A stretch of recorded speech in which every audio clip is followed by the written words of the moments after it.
You're listening to Podketeers. Welcome to episode 347 of Podketeers. This week we talk about some books I recently got, we share some thoughts on the Mario Kart attraction at Super Mario World in Japan, a couple of new commercials featuring a little Disney Magic debut, California Adventure may be opening for a new ticketed event soon, and DCA turns 20. We'd love to hear your thoughts on anything that we talk about in this episode. Feel free to join the conversation over on Facebook, Twitter, or Instagram. Just search for Podketeers, or you can join us on our new Discord server. You'll find a link to join us on Discord in the blog post for this episode at podketeers.com/347 or by going to podketeers.com. Our podcast official charity team, Teamboat Willie, will be participating in more events this year to help our community. The next event we'll be participating in is the Chalk Walk to help raise money for the Children's Hospital of Orange County. For more information on this or other events that we'll be participating in, please check out teamboatwillie.com for more information. Before we jump into the episode, we'd like to send a very special thank you to the FGP Squad, aka our podcast Fairy Godparents, because it's their support via Patreon that help make these episodes of Podketeers possible. Being part of the FGP Squad family gets you some additional perks like access to our monthly happy hour calls, additional discounts on gear, and even some additional content. So if you'd like more information on how you can become part of the FGP Squad family, just head on over to podketeers.com/FGP. And as always, a very special thank you to the FGP Squad for their continued support. We appreciate you taking some time out of your week to hang with us. So let's do this, shall we? Here is episode 347 of Podketeers.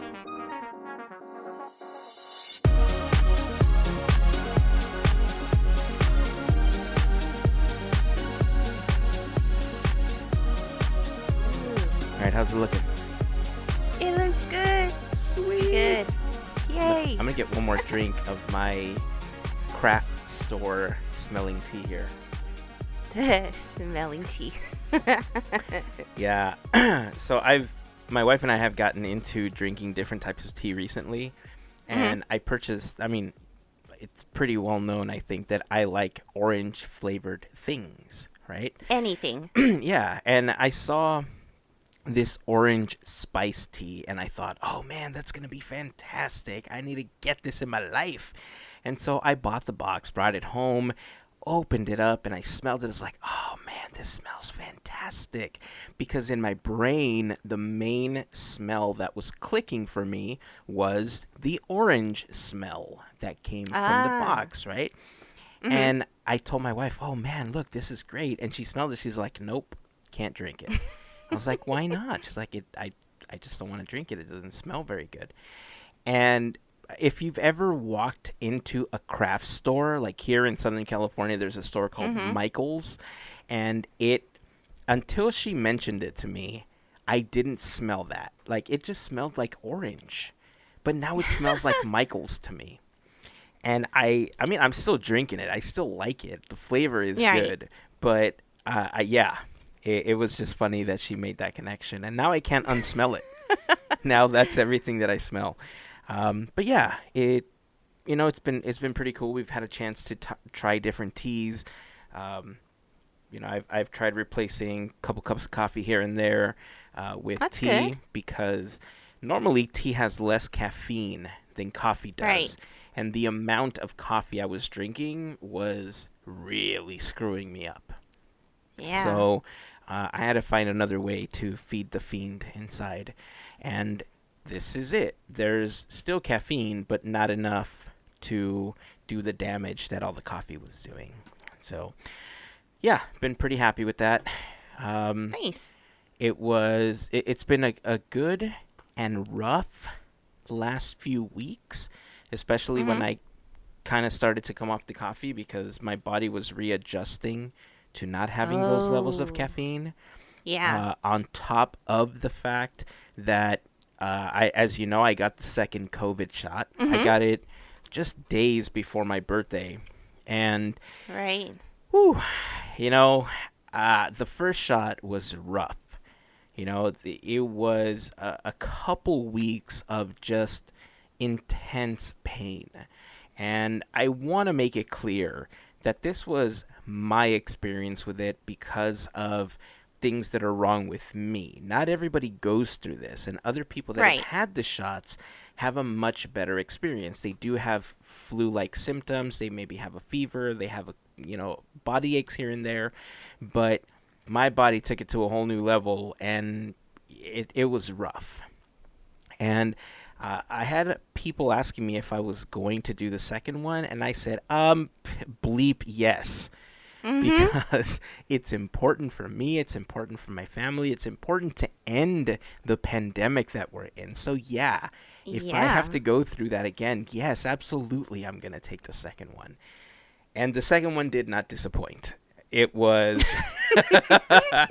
it was definitely rough, but it wasn't as bad as the first one was. I will mention that with the first one, I couldn't even take Tylenol and help with the pain. That's how bad it was. And I didn't want to keep popping Tylenol to the point where I was going to be super groggy all day, or worse, it was going to, do something else to me.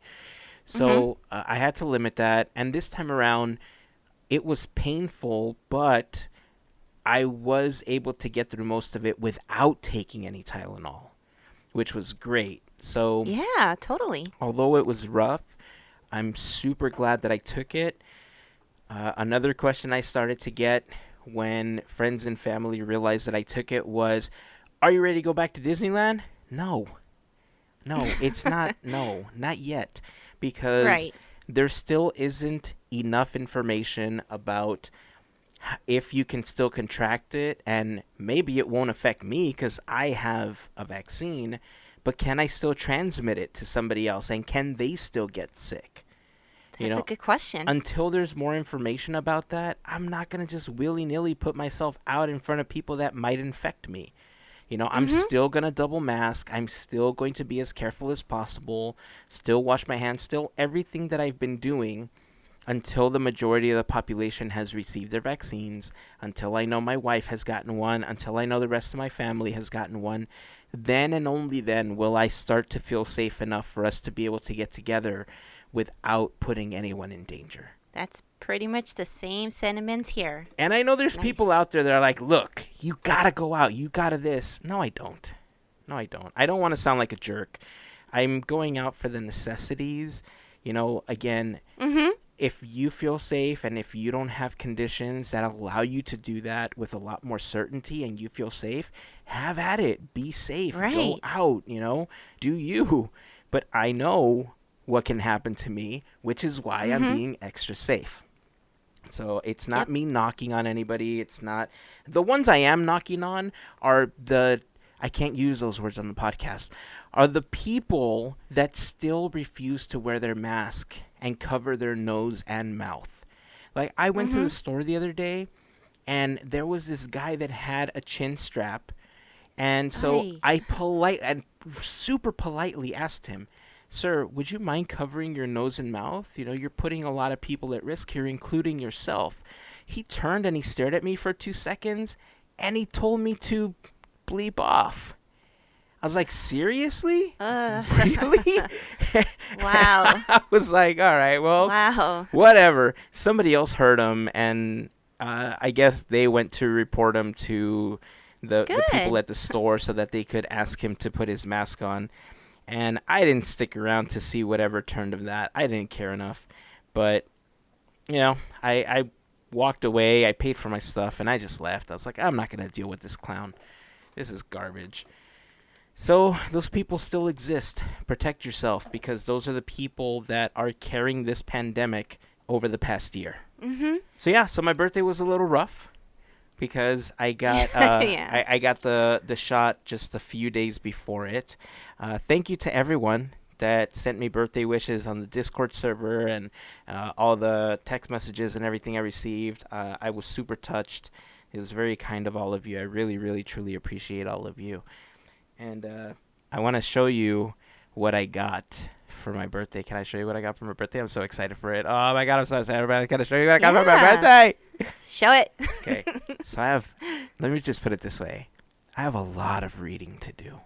Okay. Okay, I need Let's to see. clear a space here. Okay, so a handful of these books. All right, so I'll just tell you who got them. So the first set of books are these here. Dude. My brother got me all 4 volumes of the Tales from the Haunted Mansion, as written by Amicus Arcane. And I have Oh. been eyeballing these books for so long since they came out. I knew of the first one because I got volume 1 via Mhm. Audible, and I was like, this is great. And look, they're kind of meant for like preteen teens like style reading. I don't care. These Who are great. cares? These are great. As soon as I heard the first one, I was like, I want more. And I got them now. So big shout out to my brother for Oh, getting me these. I was man. like super, super pumped. The other one that my brother got me, and I have a brief story to tell about this one, but he got me The Illusion of Life. And Dude. this is essentially the tome that every animation student needs in their arsenal. It was written Right. by Frank Thomas and Ollie Johnston. If those names sound familiar, that's because they're 2 of Walt's 9 old men. You know, Mhm. renowned for their animation styles and renowned for basically making animation what it is today. And I've talked about The Illusion of Life a lot in previous episodes because Mhm. if you've been following for some time, you know that when I was going to school, one of the things I wanted to do was animate. I wanted to work for Pixar or DreamWorks or, you know, one of these 3D animation companies. But as I was learning 3D animation and modeling and sculpting, they asked us to take a 2D animation class so that we could learn the fundamentals of animating walk cycles and how to emote using the characters and no words.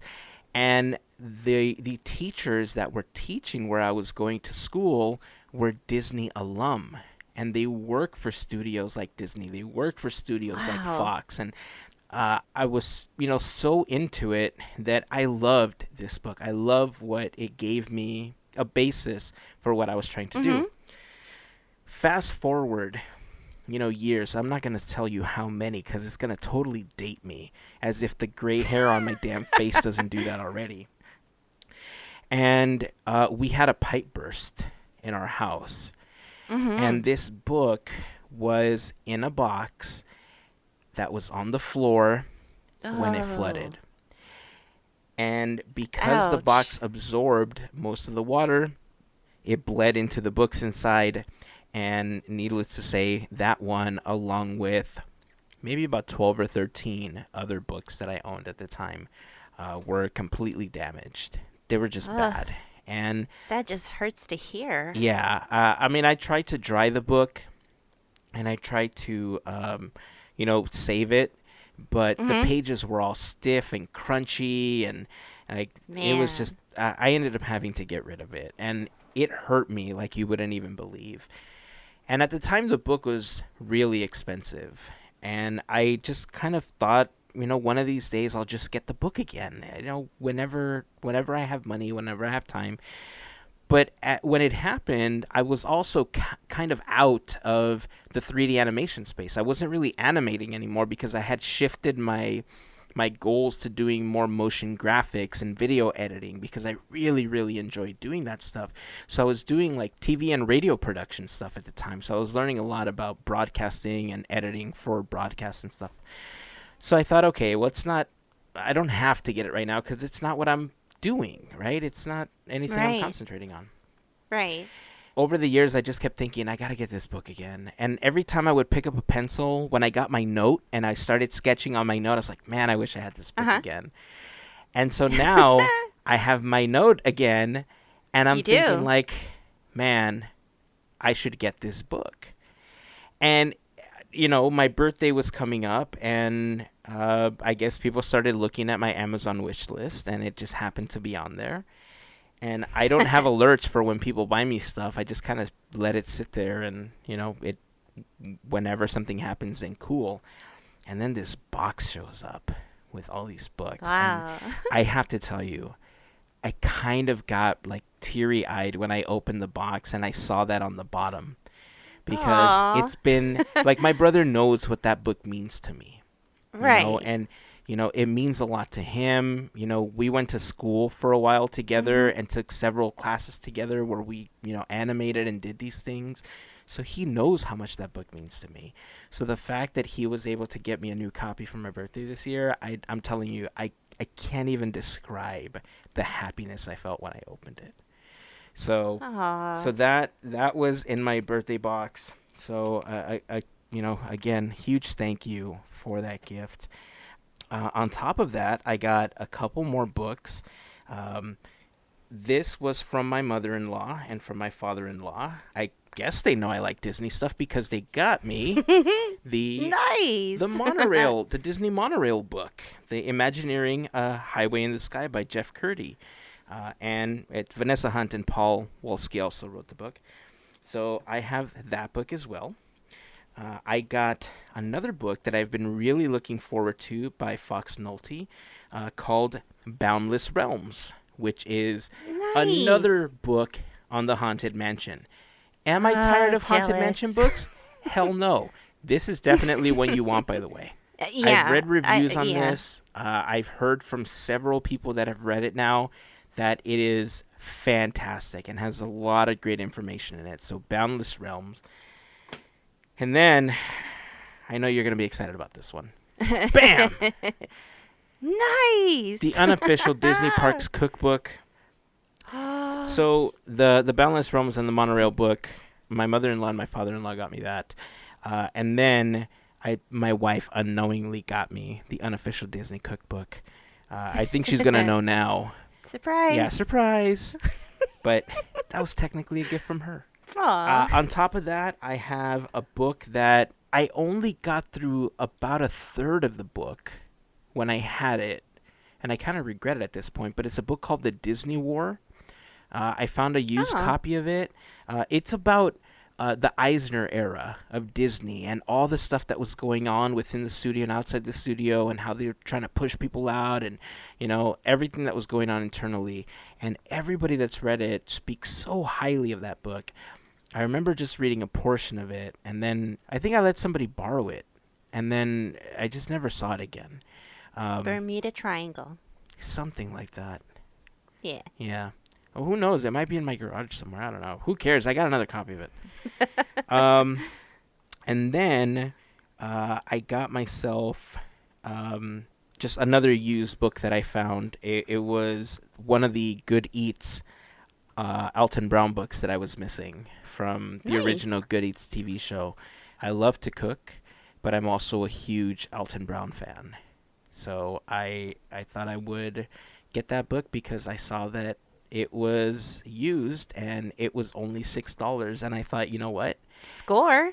I'm getting that. Yeah. So I have a lot to read. Like a lot. You're gonna dive into some awesome imagination, and I man, know. oh, I know. I'm really looking forward to getting a chance to dive into all of this stuff. Now I just need to make time for it. yeah. It's one of the reasons I've loved Audible so much for such a long time, because I can do it when I'm working on anything else. I'm cleaning, doing yard work, or if I'm out on a walk or something. It's what I'm listening to. Right. And that's how I ended up listening to the first Haunted Mansion volume of the Tales from the Haunted Mansion. So yeah, I'm a huge fan of Audible. I'm still a subscriber to this day. Anyway, I just rambled for a really long time. I didn't want it to come off as I was bragging, but I was just so happy. Despite the fact that I didn't feel my best, everyone in my family just, I don't know, they just made it a really, really special birthday for me. My wife and my kids, celebrated. They got me cake. My sister-in-law brought me some Aw. cake. My wife bought us some, sushi and had it delivered for us to eat that day. And Nice. we had a chance to just sit down and watch movies and hang out, and it was great. I couldn't have asked for a better birthday outside of maybe celebrating in the parks with them like we have in the past. Because that's usually how we spend our birthdays. But, watching stuff on Disney Plus Yeah, is also Disney. And it so we got is. a chance to do that. I still got a chance to listen to the Disney fanfare, so there you go. Still did it. It's magical one way or another. Right? Right? So, sorry. Let's jump back into other podcast stuff. Oh, speaking Yeah. of the Discord server, Yeah. I just want to quickly remind you before we go on that this episode of Podketeers is brought to you by an awesome group of people known as the FGP Squad. And you hear that sound, Mel? That's Woo! right. We have a brand new member of the FGP Squad. We want to welcome Will. Woo! Welcome. Thank you so much for jumping on and becoming part of the FGP Squad family. It's, if you don't know what the FGP Squad is, it's a group of listeners just like you that help us out with a monthly contribution via Patreon. If you want more information on how you can join, you can head over to podketeers.com/FGP for more information. And being a part of the FGP Squad just gives you a few extra perks aside from just listening to the podcast. You get discounts on gear, you get additional content, you get access to our monthly happy hour calls. So if you head over to our Patreon page, you'll see a few options and what each of them offers. If you have any questions, feel free to just drop us a note. Just search for us on Facebook, Instagram, or Twitter.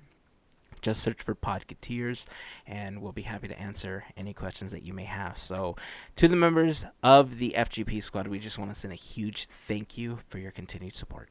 So, talking about FGP Squad, or just generally Discord, I actually want to give a shout out to FGP member Miguel.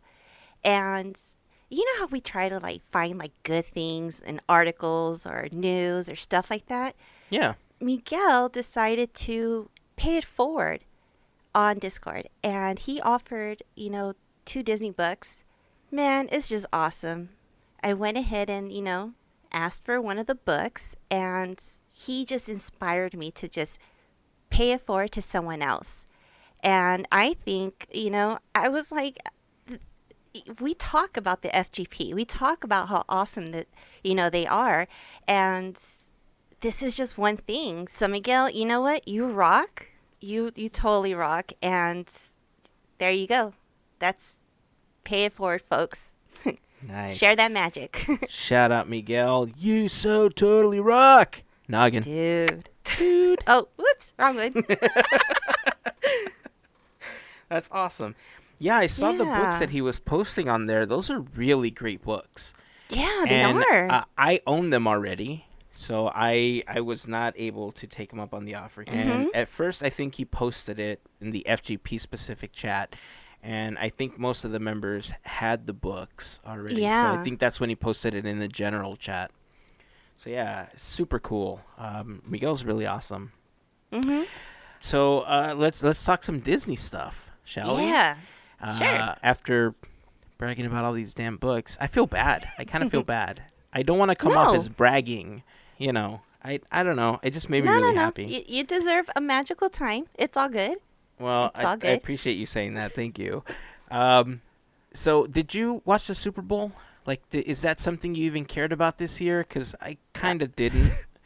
I did not care, but Okay. we watched for the commercials. Okay, so I thought about that, and I think because of prior years, I kind of left it alone because normally websites or YouTube channels end up posting all of the commercials Yeah, anyway. they do. Yeah. So I just thought, I mean, I watched part of the game. I think I started watching right as halftime was ending, and then I kind of saw a portion of the third and fourth quarter. I mean, it didn't seem like a very exciting game, and the No. teams that were in it, to me, were like, I don't really care anyway. So I Yeah. didn't put too much on it. But you're right. The commercials are really the most exciting part of the Super Bowl at times, and this year it kind of felt like that was the case. Oh, yeah.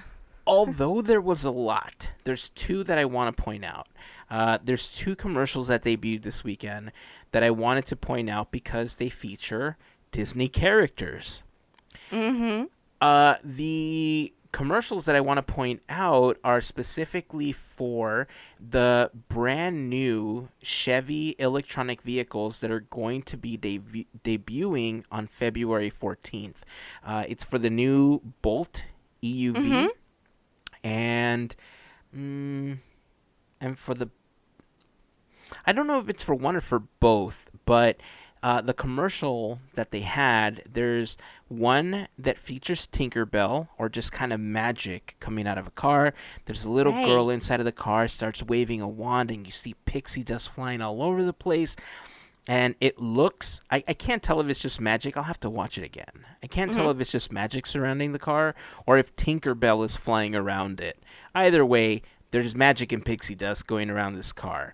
She's flying And around that car. is it? Okay, we'll go with that. Yeah. So it was kind of cool to see that. But the one that's just, oh my God, made me so excited was when this car was driving down a road and it zooms by, and who do you see but the hitchhiking ghost? Sweet. That's right. That was awesome. That's right. Ah. I mean, look. If I was driving down a road and all of a sudden I saw Gus, Ezra, and Phineas, I I don't think I would be scared. I'd Nope. probably still pee myself, but I'd be so happy that it was them, you know? So, Yeah. obviously in the commercial, they don't pull over, Nope. but the ghosts find a way to follow you home. And so Yep. they show them inside of the car in the rearview mirror. Super cool commercial.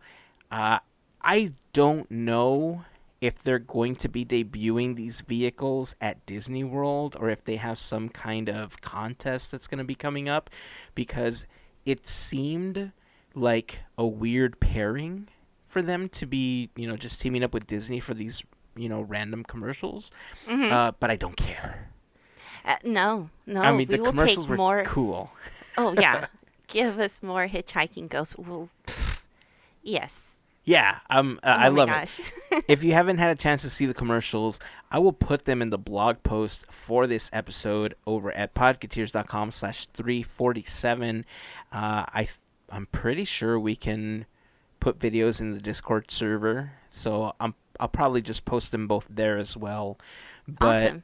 yeah, I saw the commercials and I thought they were super cool. So if there was anything that got me excited about the Super Bowl, that was it. Yeah. Well, yeah. It's sad to say, but that was it.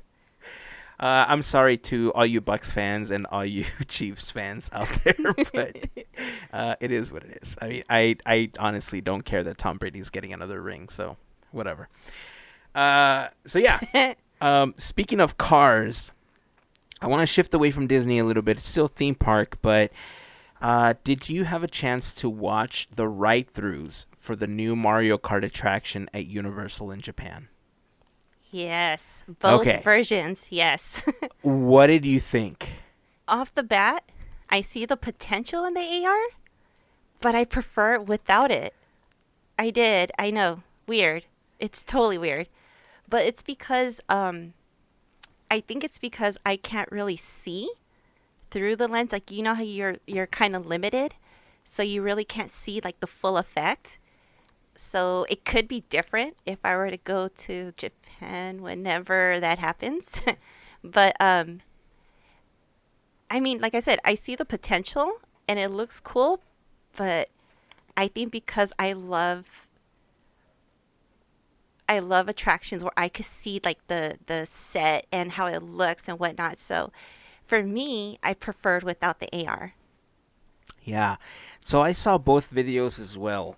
And I think you're right that it does lose a little bit of the excitement when you're watching it through the Mhm. lens because you don't get the entire scope of the AR, right? The camera Right. is trying to catch what you're supposed to be seeing with these glasses up against your face to try to limit the outside world. With that said, I want to talk about, I don't know where to start because one, the theming of Super Mario Land or Super Mario World over there, this attraction, Bowser's Castle, just wow. I mean, Yeah. We talked about theming a few episodes ago and how, the Wizarding World of Harry Potter, Cars Land, Batu, and all of these areas that theme parks are creating are all about immersing you in this experience, right? It's all about Uh-huh. putting you right in the center of the action. This world and this attraction does it super effectively, and it's harder, I think, to do when an area requires human interaction because it takes a little bit more to fully suspend your belief that something is Mhm. happening unless you're a super fan of that product. It takes a little bit more, at least in my opinion. But when you're walking into a Cars Land, for instance, you can get away with zanier things because it's what you come to expect from an animated film, right? Right. As part of a video game, this attraction and that world in general can get away with so much that you can't get away with like in a real world sort situation, right? Mhm.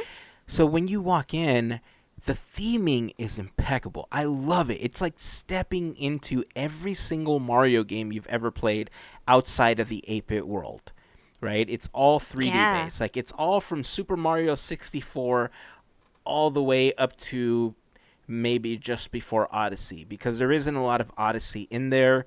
I don't remember seeing a lot of Mario Sunshine stuff in there. No. Maybe not Galaxy because you're not flying anywhere, but that doesn't mean it's not coming, right? Right. I know that they are looking to expand. I've heard rumors that they're going to be expanding into a Zelda themed area, which I Oh think would just be my gosh. fantastic. And then on Yeah. top of that, I think they're also looking into adding Pokemon related stuff into the Nintendo area. I mean, look, Woo. look. If all of that stuff comes to the United States, Disney's going to have a run for their money Yep. when it They comes are. to attendance and when it comes to just engagement.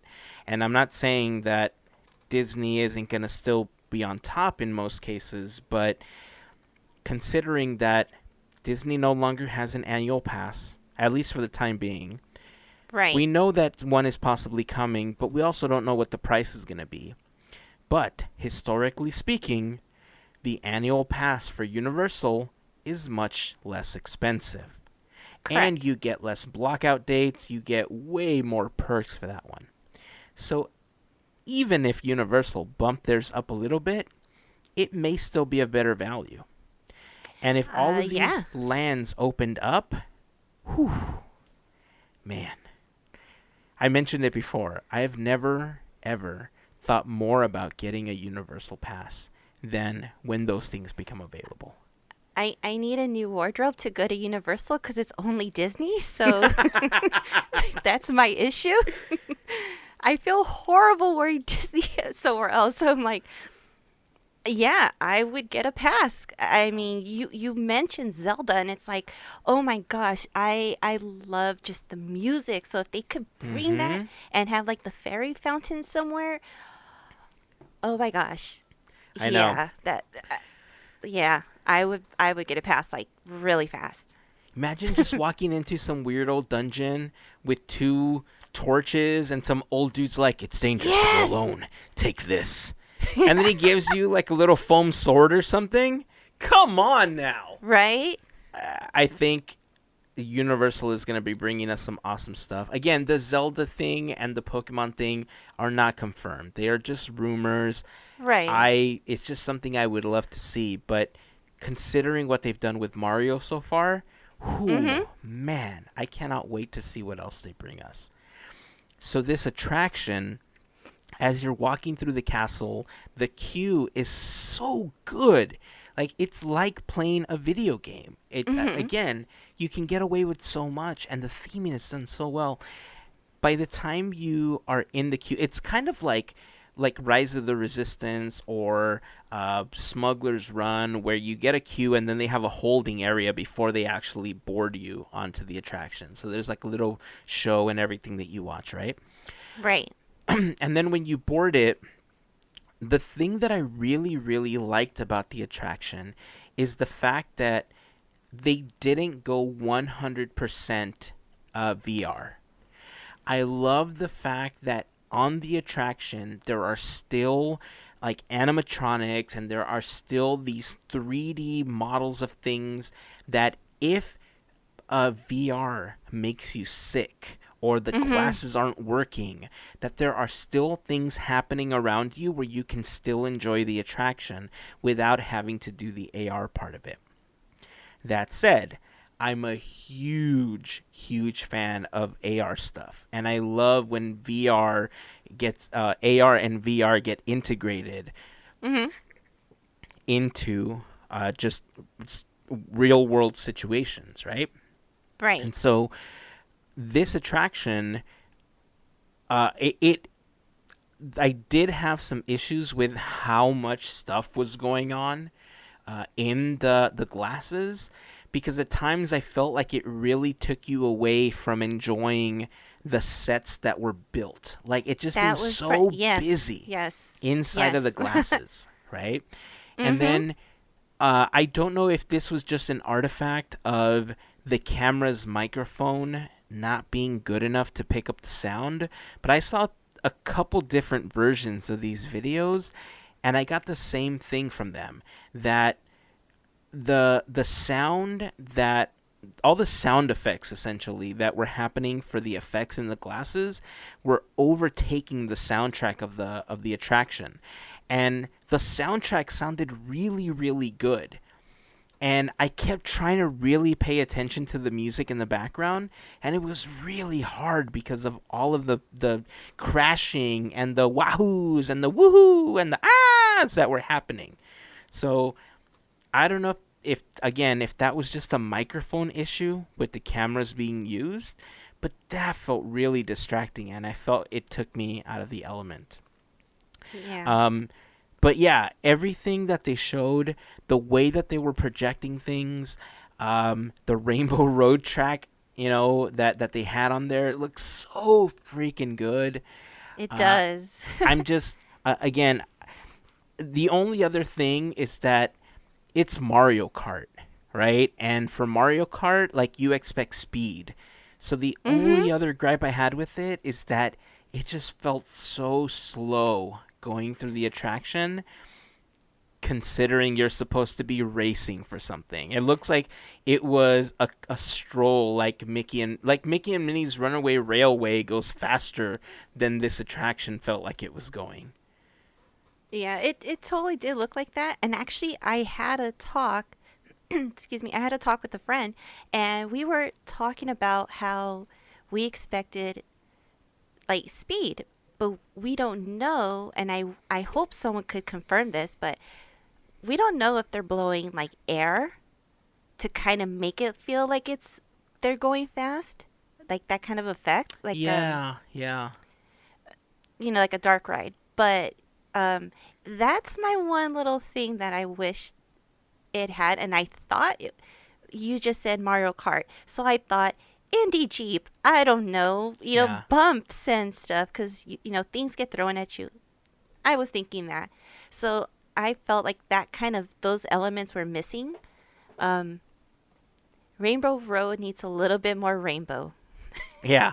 I mean, it did look cool in all black, though, the way that it was lit up, right? And Yeah, I think it definitely does help because there was so much black around it. I felt that that was a section that really benefited from the VR portion of it yeah. because it filled in a lot of that black space, or that, the empty areas.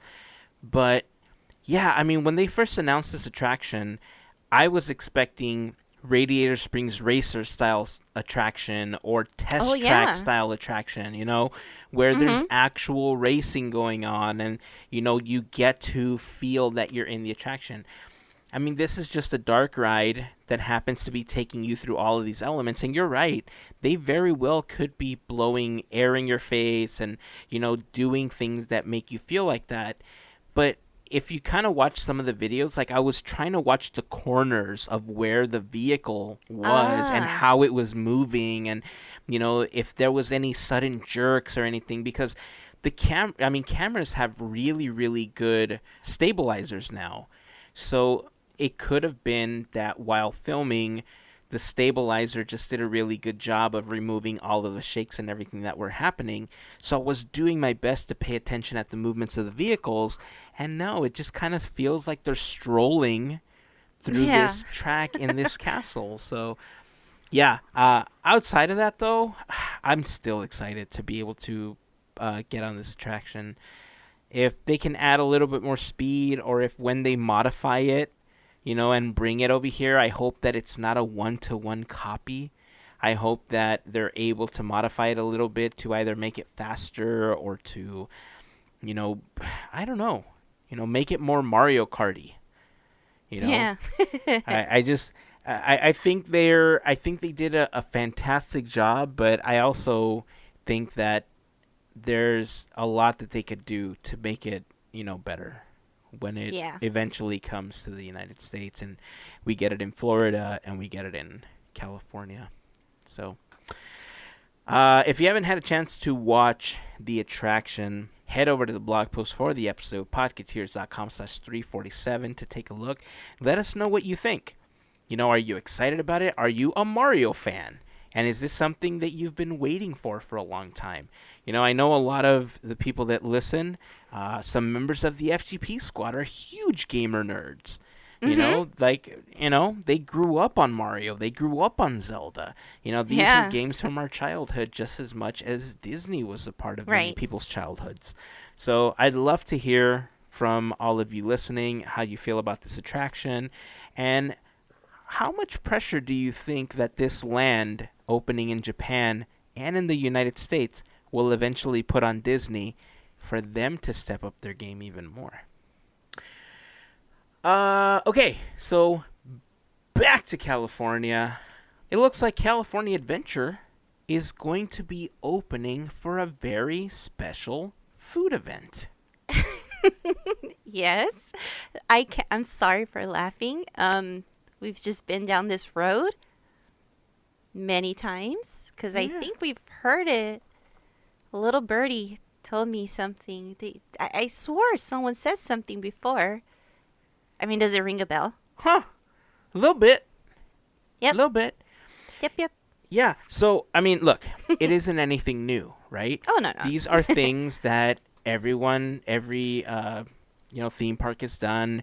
Food and Wine Festival, Knott's Berry Farm, has done the Taste of Mary Farm. They've done different events throughout the year.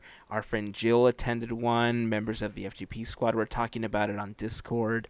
And Mhm. it's awesome. Like, I think Knott's has been the most consistent with Yeah. opening their park for these types of food events, right?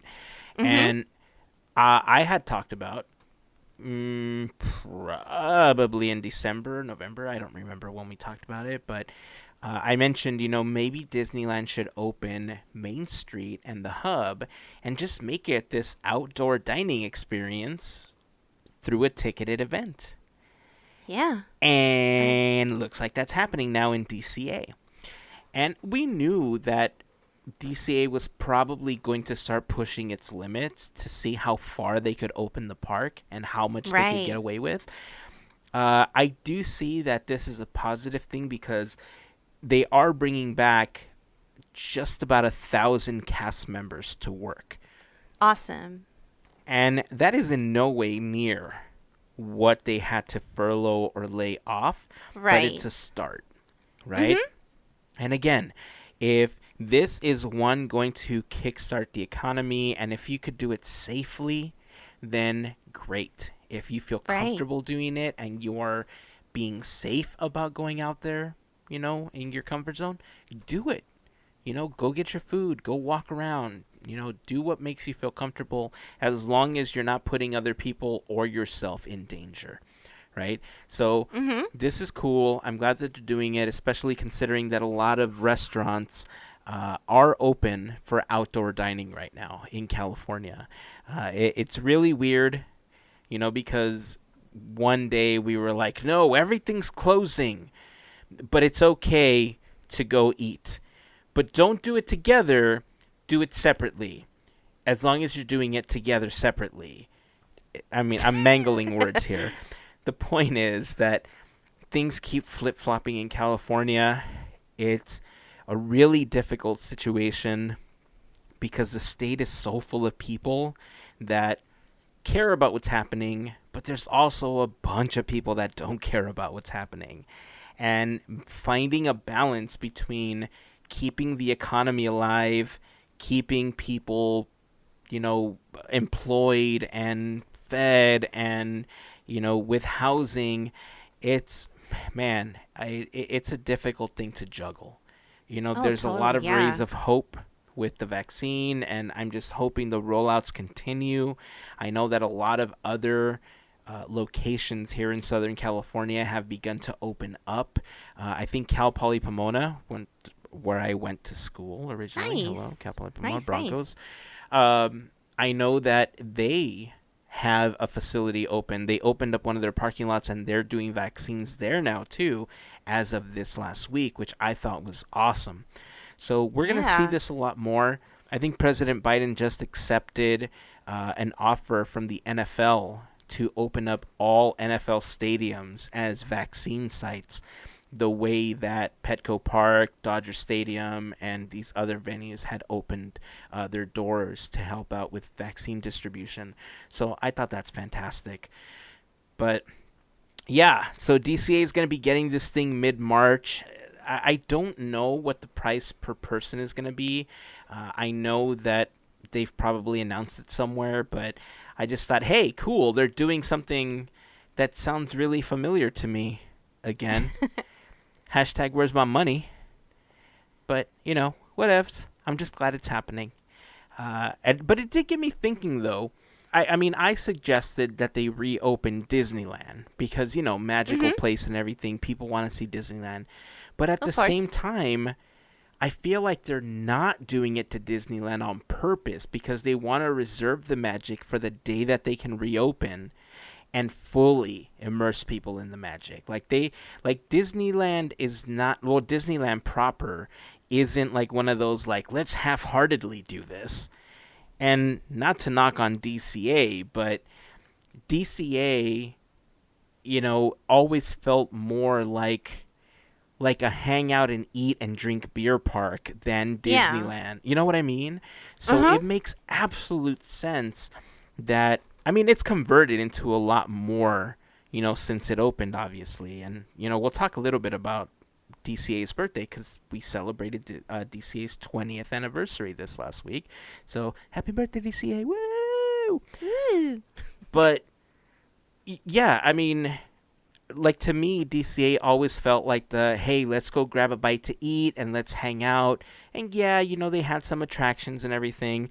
That's changed over the last couple of years, and I know that once we finally get to experience Avengers Campus, it's going to change that even more because they're really trying to build it into an experiences park versus just the food and go hang out when Disneyland is too crowded park, you know. Mhm. But I don't know, maybe that's why they haven't opened Disneyland up because it's not really deemed like a food. I don't know. It's a good. I see what you're saying, and I agree with you. You can't have anything Disneyland. You're right. But we did say that we would sit at the hub. But if it's done in a way that preserves the magic. Um, but yeah, DCA is perfect for walking around. For walking around, chilling, just having a food, having your bite, having your beer. Um, to me, DCA is always served as like, well, the adult park per se. You could Yeah. just kind of like let loose a little bit more. So, I mean, I'm okay with what they're doing. I'm excited to see how the new, well, how Food and Wine's going to turn out. And, just to see how it goes. And I'm hoping that this just, like you mentioned, just starts something new because that would be great. And yeah, I can't wait to see. I mean, it's before we know it, it'll be like tomorrow. Oh, it's here. I And know. That always happens. And they're always changing course on things too, right? I think mm-hmm. I think right now, as much as Disney wants to be in a place where they're changing things to benefit them, I think with the backlash, I would say, of the annual passes, they're Mm-hmm. also trying to figure out ways to get people to not think about that and coming up with things that will distract people from thinking about it. Um, but they have to do what they have to do to get people to start going back to the parks in any way that they can, Right. and that's what we're seeing right now. But yeah, I mean, if it's essentially food and wine festival that they're gonna be doing, um, when you buy it, obviously there isn't going to be an annual pass discount anymore unless you still get one as a legacy AP. Anyway, if it is a food and wine festival style thing, then you're looking at Mm-hmm. around $50, per person in order to get your pass and to get the little tabs for the different kiosks where you get to choose your food.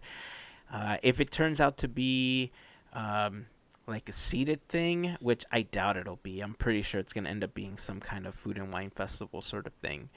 Yeah. I would personally have liked them doing like when they extended the tables by the waterfall from Carthay That would be nice. Circle. Yeah. When I was Yeah. like, hey, you know where it would be really cool to eat some food from Carthay Circle? At that waterfall right behind Grizzly Peak. And then 2 weeks later, guess where people were dining? Surprise. Yeah. I mean, whatever, right? At least, Right. they're bringing cast members back to work and, things are moving. Yeah. There's not a lot to do. If you go to the park, there's not a lot to do. There's eating and there's shopping. And eating is kind of shopping. That's really all there is. There's no attractions. There are no shows. So, if you see a bunch of people going, don't drive yourself crazy if you're not in a position to go. The time will come when we're able to Mm-hmm. all safely go. But in the meantime, you know, have a friend bring you something. And life will be dandy. They can wrap it Yep. up for you and they can bring it over. And I'm sure there's going to be all sorts of stuff.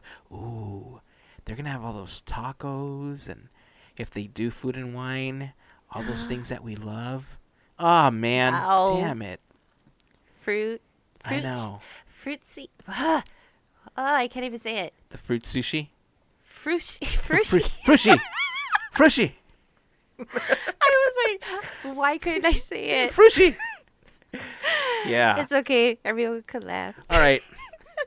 So DCA, going back to its birthday, yeah, 20 years. I can't believe I know. it's been so long. There's a lot of changes. There's a lot of things that, we got a chance to experience. And I started wondering, was there ever something that you didn't experience at DCA that you thought to yourself, man, I really wish I would have done that in old DCA or before it went away? Yeah. Yep. Yep. Superstar limo. Really? Superstar Limo's I the one thing? yes, because everyone talks so well about it. I am like, I had never seen this, and I just to experience it, I would love to have just been like, okay, I get it, or something. You know, it's just something that I wish I had seen. Yeah. I know it's a hot mess. I would like to have seen that hot mess myself. Yeah. I agree. I think if I mean, I don't know how many people are like, oh my god, Superstar Limo. And I know Oh, there's no, probably no. people that don't even know it existed, because it was only Right. there for like a year. And then Roughly. yeah, and then that building was essentially dormant for Mm-hmm. several years before Mike and Sully to the Rescue opened up. Right. So yeah, yeah, like Superstar Limo is definitely one of those things that I think, you know, Cause like, I'm thinking back and I'm like I was there. I want to say third year. So I mean I missed it. I mm, literally missed it. I got to experience everything else. Um, even pre Bugsland. wow, Yeah. So wow, that's why I'm like, that's the only thing besides the Who Wants to Be a Millionaire play it. I didn't get to do that either because oh that was yeah, like the first year. yeah. So I was thinking about the things that were there that I wish I would have one either experienced or experienced one more time, knowing like, oh, I'm never gonna get a chance to ride this again, or never gonna get a chance to do this again, or whatever. Mm-hmm. Um, and one of them is actually food related. Surprise, surprise. But the ABC like restaurant that they had where they had like the Oh, soap operas and everything. I yeah. thought it was cheesy as all hell, but I don't. There was a part of me that I just kept thinking like that would have been crazy to watch, where you're in the middle of a meal and somebody just comes up to you and they're like, "How dare you!" Blah blah blah, and there's like this whole thing that happens, like this scene from a Mm-hmm. soap opera that happens around you, right? I think Right. that is one thing that I definitely feel I would have enjoyed from like that original year. Um, and then, believe it or not, I never saw Golden Dreams. At least not Oh live. no. Yeah, I mean, I saw videos of it eventually, but Mm-hmm. I never got a chance to sit in there in the theater before it was converted to Ariel's Undersea Adventure. I never saw it. Oh man, And that's a bummer. yeah, I mean, some people spoke very highly of it, and other people were like, whatever. It was just like a whatever show.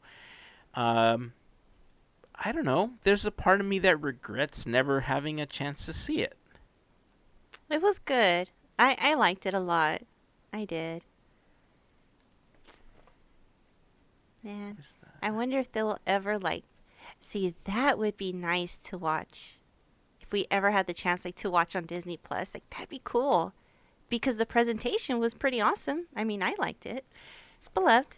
That should be an And I entire had section of Disney Plus. Attraction yeah. videos. Imagine Ooh. watching Captain EO on Disney Plus right now, That would be cool. Or yeah. right? Aw. Or Honey, I Shrunk the Audience. I always say kids and it's like it's not it. Yeah, yeah. It's funny. You could just get like a spray bottle or something and then sync Mhm. it when like somebody does a sneeze or something. You spritz your family with the little squeeze bottle. Or you scare your friends by putting like a little piece of string or something like that because of the mice. Oh, yeah. That's funny. So, yeah. Well, it was the farm, right? That was Mhm. before Bugs Land?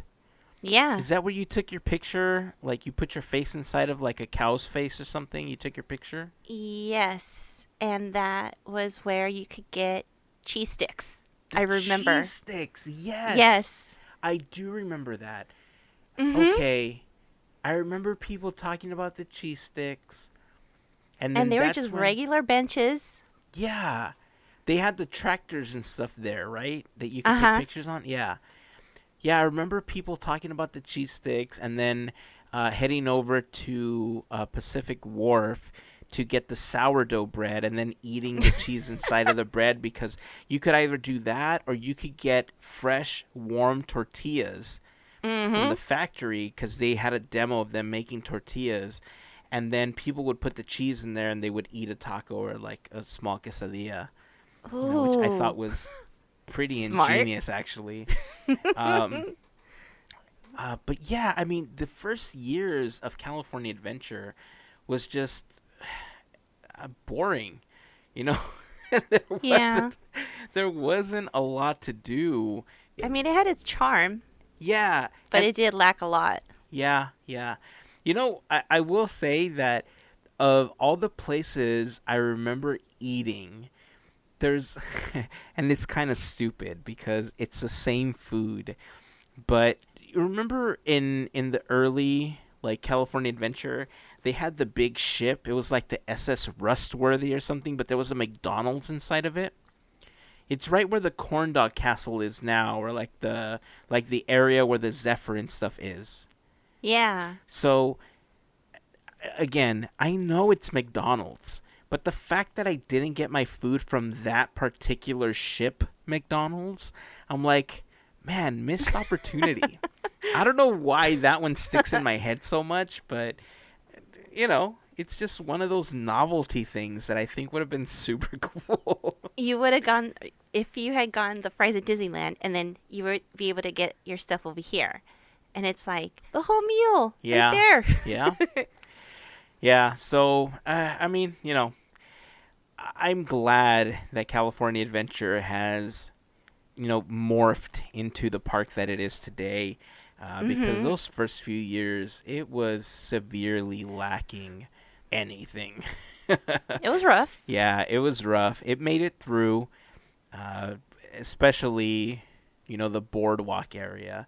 Yeah, there wasn't a lot to do, but I mean, as far as everything that was there, I would say that Golden Dreams and yeah, Superstar Limo, I guess, also would have been one of those things as well. But I mean, I've gotten a chance to ride Superstar Limo on YouTube, and I think that's cool. That's true. You know, on Instagram, I posted a photo of Sunshine Plaza with the Mhm. big sun like sculpture thing that they had and the wave Yeah. fountain.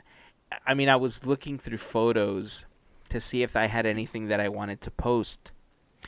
And I found that one, and I swear, as soon as I saw it, I started hearing the Beach Boys play in my head. And I'm like, yep, this has to be the one that I post now because, I mean, it's a sign, right? Yeah. So I posted it. I do miss the California Zephyr train that they had as part of the shop. That was cool. Oh, Mhm. man. If there was a way to make it look like the monorail was the California Zephyr just whenever it passed through the area, man, that would have been super cool. That would be. But yeah, I mean, outside of that, and not eating at the ABC Soap Opera Bistro, I think is what it was called. Yes, soap opera bistro. Yeah, Yes. yeah, Uh-huh. yeah.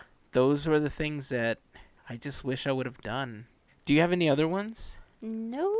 I want to say that's it. I mean, there wasn't a lot to do. No. So That's all I'm like trying to think. I'm like, no. yeah, it's pretty easy. But yeah, I mean, if there's anything that you remember from the original DCA 1.0, as it's come to be called, let us know if there's anything that you miss or didn't get a chance to do and you wish you would have done. Because I know that there's several things that we've seen throughout the years that have come and gone that I just think to myself, man, why doesn't that exist somewhere? Like, I'll give you a perfect example. Remember when Mike and Sully to the Rescue was installed and they had a Sorcerer's Apprentice fountain right in front of the attraction? Yep. Okay, it was a simple fountain. There was much bigger ones. There was much more elaborate fountains. But there was something about seeing Mickey as a Sorcerer's Apprentice that just made it extra magical. I don't know what it was, but I just loved it. And then I think we ended up losing the fountain because of the electronica installation because the stage Yes. was massive, right? So they got Yeah. rid of the fountain for it. And I just kept thinking like, why didn't they move that to, I don't know, Fantasia Gardens at Disneyland? Like, what did they do with it? It would have fit perfectly in the water and just add a few squirts of water like they did with King Triton, but now you have something that fits the theming. Yep. So, anyway, I'm getting all riled up for no reason. But If there's anything that you wish you could have experienced from the original version of California Adventure, we'd love to hear it. Join the conversation over on Facebook, Instagram, or Twitter. Just search for Podketeers, or you can join us on our Discord server. If you're not a member, just head over to the blog post for the episode or podketeers.com. You'll find a link to the Discord server there. And yeah, I'm happy that we are where we are. DCA 2.0 is a massive improvement, and it's only gonna get better. They don't have as much space available for things, but there's a lot of things that I think can still get repurposed. A lot of area back there in the Hollywood land area, the Hollywood backlot portion. I don't want to call it wasted space, but if somehow Avengers Campus decided to, take more of that, or more of the parking lot behind Guardians of the Galaxy Mission Breakout to make room for more Avengers stuff, that would be great. I'm not going to be against it. I'm sure other people might. Same. But I wouldn't be against it. All right, well, that's going to wrap it up for this episode. Again, if you want to share your thoughts on anything that we talked about, make sure to join us over on Discord or any of our social network handles. Any closing thoughts, Mel? Nope. That was fun. Yeah. Well, happy birthday, DCA. You're almost legal age in California, so next year, we going to get you drunk. Woo, and we'll all be there. But at least we are hoping we will. Well, yeah. All right, that's going to wrap it up. So until next time, keep dreaming, keep moving forward, and always remember to pass on the magic. Have a fantastic week, everyone. Bye.